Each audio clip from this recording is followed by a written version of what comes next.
बच्ची का, जिसका जन्म होने पर उसको मार दिया जाता था, जिस 9 साल की बच्ची या बाल विवाह, बालिक उम्र में विवाह कर दिया जाता था, विधवा को जीने का अधिकार नहीं था, सम्मान से चलने का अधिकार नहीं था, बच्चियों को पढ़ने का अधिकार नहीं था, माँ को अपनी मर्जी से या बेटी को अपनी मर्जी से बाहर जाने का अधिकार नहीं था, शिक्षा प्राप्त करने का अधिकार नहीं था, सम्मान से सर उठा के जीने का अधिकार नहीं था। और आज आप इतनी महिलाएं यहाँ बैठी हैं, आज सिर्फ उस एक महिला का जन्मदिन है या आज हम सबका जन्मदिन है? हम सबका जन्मदिन है कायदे से, अगर आप इस चीज को सोचें, क्योंकि उस महिला की वजह से हम सब महिलाओं का असली में जन्म हुआ। आज हर उस बाप को शुक्रगुजार होना चाहिए आज के दिन का, जब बच्ची पैदा होती है तो वो सपना देखता है कि मैं इसको डॉक्टर बनाऊंगा, इंजीनियर बनाऊंगा, टीचर बनाऊंगा, प्रोफेसर बनाऊंगा, पायलट बनाऊंगा, आईएएस ऑफिसर, डॉक्टर, कलेक्टर, राज्यपाल बनाऊंगा, प्रधानमंत्री बनाऊंगा, राष्ट्रपति बनाऊंगा। उस बाप को शुक्रगुजार होना चाहिए माता सावित्रीबाई फूले का। उस भाई को शुक्रगुजार होना चाहिए जो सर उठा के सम्मान से कहता है मेरी बहन तो डॉक्टर है, प्रोफेसर है, टीचर है, मेरी बहन बहुत अच्छी है, पढ़ रही है, ये कर रही है। होना चाहिए कि नहीं होना चाहिए? और सबसे ज्यादा उस ससुर को शुक्रगुजार होना चाहिए जिसके घर में पढ़ी लिखी बहू आती है। वो गर्व से कहता है कि मेरी बहू तो डॉक्टर है, मेरी बहू इंजीनियर है, प्रोफेसर है। होना चाहिए कि नहीं होना चाहिए? या जिसके घर पे बेटियां हैं और उस ससुर के घर पे चार बेटे और चारों बहुएं पढ़ी लिखी आती हैं। होना चाहिए कि नहीं होना चाहिए? तो आज हर उस पिता को, हर उस भाई को, हर उस ससुर को, वो मर्द हैं, शुक्रगुजार होना चाहिए माता सावित्रीबाई फूले का और पुष्प अर्पित करने चाहिए उनकी फोटो के आगे या उनके चरणों पे। मैंने कहती पूजा करो, लेकिन शुक्रगुजार रहो। इस पूरे देश को आज उनका जन्मदिन मनाना चाहिए, क्योंकि वो थी तो हम हैं। अगर वो नहीं होती तो मेरे हाथ में आज ये माइक नहीं होता, मैं पढ़ी लिखी नहीं होती और आज आप महिलाएं यहाँ बैठी नहीं होती। क्योंकि उस टाइम पे इतिहास आप सबने पढ़ा होगा, सुना होगा, यूट्यूब पे भी बहुत कुछ है। और मैं लेट पहुंची, मेरे से पहले भी वक्तों ने, जितने भी वक्तागण रहे होंगे, सबने बताया होगा कि जब वो एक महिला घर से बाहर निकल के ये बेड़ा उठाया कि मैं समाज की लड़कियों के लिए काम करूँ, मैं इन्हें पढ़ाऊंगी, मैं चाहती हूँ कि जिस तरीके से पुरुष समान से लोग घर से बाहर जाते हैं और पढ़ते हैं, उस तरीके से महिलाएं भी घर से बाहर जाएं। उस दौर में, जिस दौर पे ब्राह्मणवाद का एक डंका बज रहा था, और वो इस तरीके का दौर था कि महिलाओं को घर से बाहर निकलने की आजादी नहीं थी। महिलाओं के पैरों में क्या थी? बेड़ियां, नकेल नाक में, और इस तरीके का माहौल बना दिया था डर के कि या तो ये देवियां हैं, वो देवदासी एक प्रथा थी वो चलती थी, देवियां थी मतलब ये वो देवदासियां हैं, दासियां हैं, ये घर पे बैठेगी, चूल्हा चौके करेगी, काम करेगी, इनको समाज से द्वैत दर्जे का नागरिक भी नहीं समझा जाता था। उस दौर में वो महिला एक जो उठी, बाहर निकली, तमाम तरीके का जो आज हम कहते हैं कि हमें खतरा है, आज महिला कोई बोलती है तो माँ बाप डर जाते हैं ये सोच के कि ज्यादा बोल रही है ना, इसका अंजाम भुगतना पड़ेगा। क्या उससे भी बदतर अंजाम आज भुगतना पड़ता है कि कोई पत्थर मार रहा है, गोबर फेंक रहा है या मल मूत्र इंसान पे उनके ऊपर फेंक रहा है, उससे भी बुरा दौर है? नहीं, आज वैसा दौर तो नहीं है ना, क्योंकि डॉक्टर बाबा साहेब भीमराव अम्बेडकर ने जब संविधान लिखा तो उसके अंदर इंश्योर किया हमारे अधिकार, वुमेन राइट्स को, वुमेन की डिग्निटी को, कि उस अधिकार को समझते हुए उस आर्टिकल के अंदर हम कोर्ट जा सकते हैं।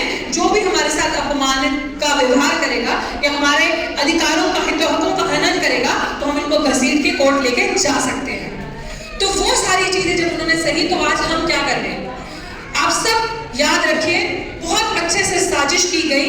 हमारा इतिहास, ये आप सुन रहे हैं सारे पीछे बैठे, जो हमारा इतिहास था उसको मिटाने की साजिश करेगी। आज आपको कहीं एक अच्छा लिटरेचर नहीं मिलेगा, कहीं एक अच्छी किताब नहीं मिलेगी लाइब्रेरी में माता सावित्रीबाई फुले। अगर किसी ने किया होगा तो वो हमारा ही समाज आज जागरूक होकर बात कर रहा है। उन्होंने बहुत अच्छी कोशिश करी मिटाने की, लेकिन ये जो कुछ बहुत ज्यादा क्रांति के लिए बहुत ज्यादा लोग नहीं चाहिए, कुछ ही बहुत है, एक मुट्ठी ही बहुत है। लेकिन आई थिंक जो हम आज पढ़े लिखे लोग बैठे हैं, जो ये चीज समझे, हम लोगों ने बेड़ा उठाया इस चीज का, और इस लड़ाई को हम लोग लड़ेंगे। क्योंकि डॉक्टर बाबा साहेब अम्बेडकर को उन्होंने एक चीज वो समझ गए थे, वो कितने एनलाइटेड होंगे जिनके पास इतनी डिग्रीज थी, जो बाहर से पढ़ लिख कर आए। उन्होंने समझा कि सिर्फ और सिर्फ वो सबसे बड़े नारीवाद का चेहरा थे। इन लोगों ने षड्यंत्र के तहत सिर्फ उनको एक दलितों का नेता, एक दलितों का लीडर का चेहरा दे दिया।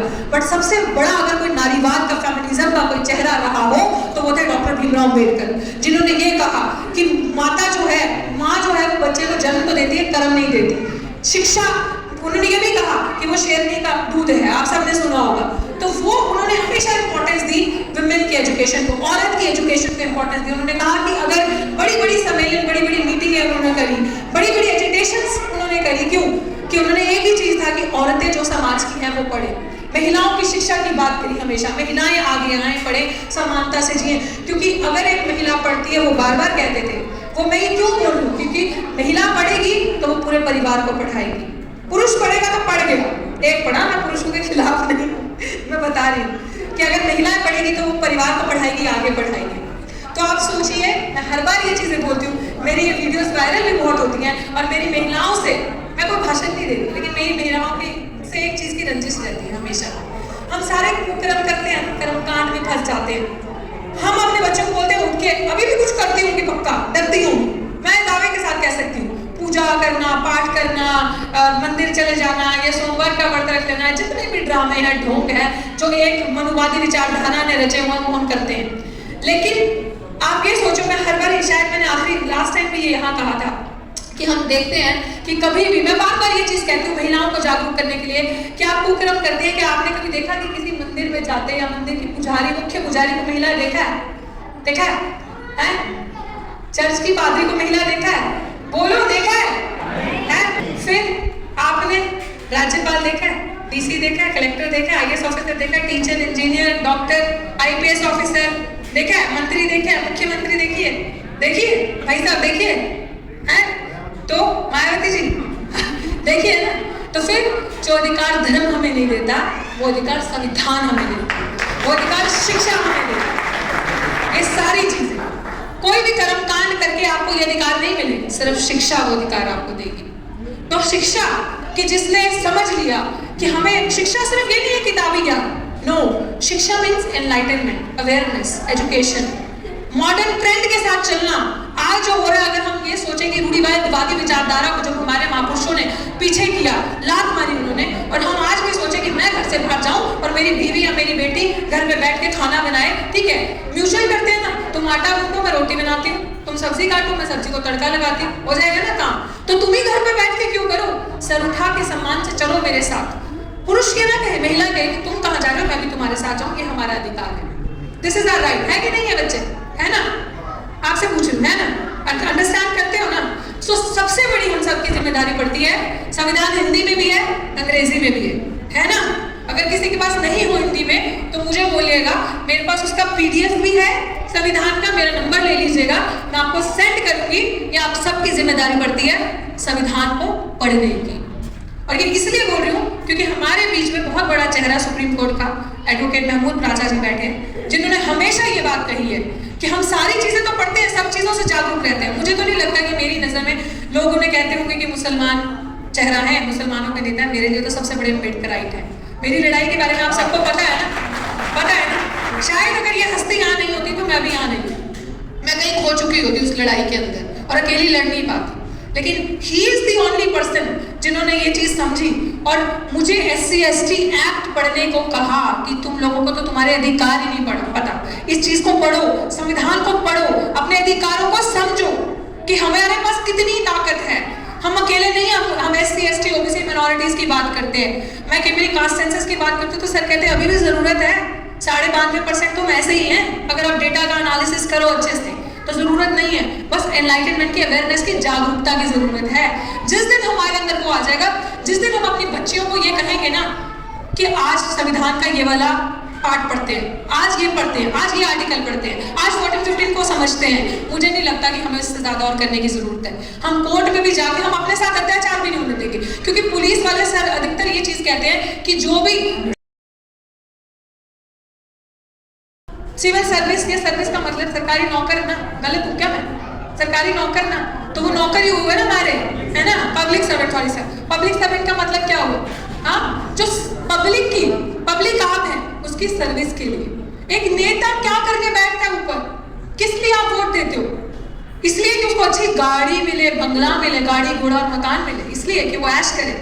और मेरा काम बनता बाहर में जाए जनता, मेरे घर तो राशन आ रहा नहीं, वो वहां पे बैठा है आपकी सेवा के लिए, एक पब्लिक सर्वेंट भी और एक नेता भी, आपका रिप्रेजेंटेटिव बन के वहां पे बैठा है। और आज जो 131 प्लस एमएलए एमपी पावर में जो बैठे हैं, वो किस लिए बैठे हैं? आपके रिप्रेजेंटेटिव बन के, आपकी सेवा के लिए, ना कि जिस पार्टी के वो हैं उस पार्टी के पप्पू बन के बैठे हैं। उस पार्टी के पप्पू बनने के लिए आप लोगों ने वोट का अधिकार, वोट का इस्तेमाल उनके लिए नहीं किया, आप लोगों ने अपने अधिकारों के लिए किया। हमारा ना राशन कार्ड बनता है, ना वोटर कार्ड बनता है, ना हमारे अधिकार मिलते हैं। सरसों का तेल 200 पार, पेट्रोल डीजल का रेट देखो। हम किस लिए बैठे? इसलिए कि जो चीजें महंगाई बढ़ रही है, बैठो और वो खरीदो और खाओ पियो, इसलिए नहीं। हम उन नेताओं से सवाल करने के लिए, और मेरा तो तरीका ही डिफरेंट है कि चलो 4-5 महिलाएं उठो, 10 महिलाएं भी बहुत है, अगर जागरूक हैं तो उनके घर के बाहर बैठो, प्यार से बात नहीं बनती, ठीक है, संवैधानिक तरीके से नहीं, तो उनके घर के बाहर बैठ के प्रोटेस्ट करें। स्पीच जो मैं बोल रही हूँ, अधिकार है इस चीज का, तो मेरा जो अधिकार है सवाल पूछने का, उनके घर के बाहर बैठ के सवाल पूछे कि ये चीज हमें क्यों नहीं मिली, क्यों नहीं हुआ, क्यों नहीं बनी। अधिकार संविधान ये देता है हमें कि हमारा अधिकार है, जितने भी हमारे, क्योंकि वो हमारे अपने है कि नहीं। जो SC ST से गए हैं रिप्रेजेंटेशन लेके, तो उनके दादा बाबा ने लेके दिया था? नहीं। डॉक्टर भीमराव अंबेडकर ने वो जो रातें, जब बाबा साहब ने कहा था ना, किसी ने उनसे पूछा कि आप जागे क्यों, आप ये काम क्यों करें, उन्होंने कहा था कि मेरा समाज सोया हुआ है, इसलिए मुझे जागना पड़ रहा है, इसलिए मैं जाग के काम कर रहा हूँ। तो अभी भी वो चलता रहेगा 21वीं सदी में। या हम जो ऐश मार रहे हैं बड़ी बड़ी कोठियों पे बैठ के, उनसे सवाल करेंगे कि आंखें खोल, तू क्या कर रहा है, तुम्हारा नौकर है, तू इस जगह पे बैठा है, हमने भेजा है हमारी वजह से, क्योंकि वो एक वोट का अधिकार बाबा साहब ने हमें बहुत मेहनत से लड़के दिलवाया था। और अगर हम भूल रहे हैं तो वो नेता तो अपनी ऐश कर रहा है। और मैं बहुत सारे समाज के नेताओं को इस भाषण में टारगेट कर रही हूँ, और हो सकता है अगली बार जब मैं अपना भाषण दूं तो मैं अभी भी डरती नहीं उनका नाम लेने से, गद्दारों का, क्योंकि उन गद्दारों को एक्सपोज करना बहुत जरूरी है, क्योंकि वो गद्दार वहां जाके लाइजनिंग करते हैं, अपनी जेबें भरते हैं और हमारे अधिकारों के साथ खेलते हैं।